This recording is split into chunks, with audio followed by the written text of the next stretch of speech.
ব্রাজিলে বাড়ছে ইসলাম ধর্মের অনুসারী সংখ্যা।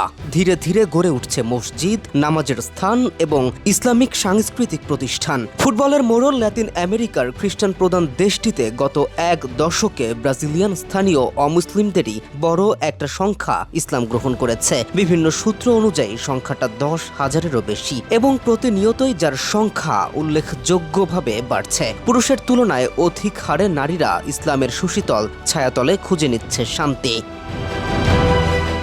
ফুটবলের অন্যতম বড় স্টেক হোল্ডার নেইমার প্লেদের ব্রাজিলে ইসলামের বিস্তার এখন আর শুধু আরব অভিবাসীদের মধ্যে সীমাবদ্ধ নয়। স্থানীয় ব্রাজিলিয়ানদের মধ্যেও ইসলাম গ্রহণের প্রবণতা উল্লেখযোগ্যভাবে বেড়েছে। গত শতকে সিরিয়া, লেবানন ও ফিলিস্তিন থেকে আগত মুসলিমরা দেশটিতে ইসলামের ভিত্তি গড়ে তুললেও বর্তমানে হাজার হাজার স্থানীয় আরব ব্রাজিলিয়ান ইসলাম গ্রহণ করছে। দেশটির প্রায় সব মুসলিমই শহরাঞ্চলে বসবাস করেন, বিশেষ করে সাও পাওলো, রিডি জেইনরো, ব্রাসিলিয়া ও ফৌজ দা ইগুয়াসুতে। ক্লেমনের কিউআর কোড স্ক্যান করো আর ঘুরে দেখো বাংলাদেশের ঐতিহ্য। ক্লেমন, ক্লিয়ারলি বাংলাদেশি। সাম্প্রতিক বছরগুলোতে বড় শহরগুলোর দারিদ্র এলাকাতেও ইসলাম গ্রহণের হার বেড়েছে এবং নতুন মসজিদ ও ইসলামিক কেন্দ্র গড়ে উঠছে।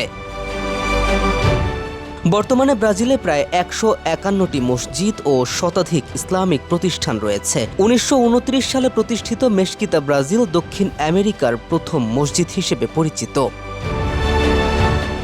বিশ্বের অন্যতম বড় হালাল মাংস রপ্তানিকারক দেশ হওয়ায় বহু ব্রাজিলিয়ান মুসলিমদের সংস্পর্শে আসছেন। পাশাপাশি সামাজিক যোগাযোগ মাধ্যম, অনলাইন শিক্ষা ও দাওয়াহ কার্যক্রমের মাধ্যমে ইসলাম সম্পর্কে জানার সুযোগ বাড়ছে। ফলে ইসলাম আজ ব্রাজিলের বহু সাংস্কৃতিক সমাজের একটি দৃশ্যমান ও ক্রমবর্ধমান অংশে পরিণত হয়েছে।